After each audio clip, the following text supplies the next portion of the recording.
Hello everyone, good afternoon সবাইকে। এখন বাজে ওই ১টা মতো। আমি চান টান করলাম। আজকে একটু লেট হয়ে গেছে। আসলে সকালে একটু কাজ ছিল, বেরিয়েছিলাম। তো কাজটা মিটে যাওয়ার পরে হাসব্যান্ডের দোকানে যাই। ছেলে মেয়ে যেহেতু তাড়াতাড়ি ছুটি হয়ে যাচ্ছে, 10:30টার সময় ছুটি হয়ে যাচ্ছে। তো স্কুল থেকে বাসটা আমার হাসব্যান্ডের দোকানে আসে। এবার হাসব্যান্ড দোকান থেকে মানে বাইকে করে বাড়িতে দিয়ে চলে যায়। তো মোটামুটি 10:40-এর মধ্যে ঢুকে যায়। 10:40 কি 45-এর মধ্যে ঢুকে যায়।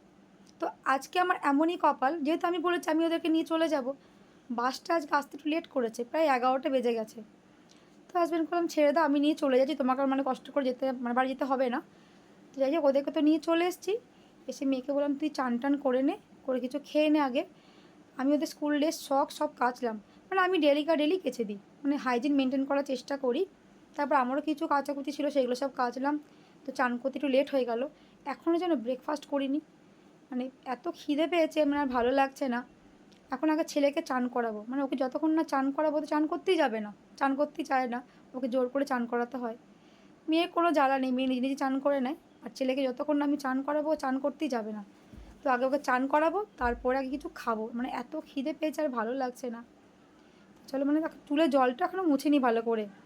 তো চলো আগে ছেলেকে চানটা করিয়ে দিই, তারপর আগে কিছু খাবো, তারপরে বাকি কাজ।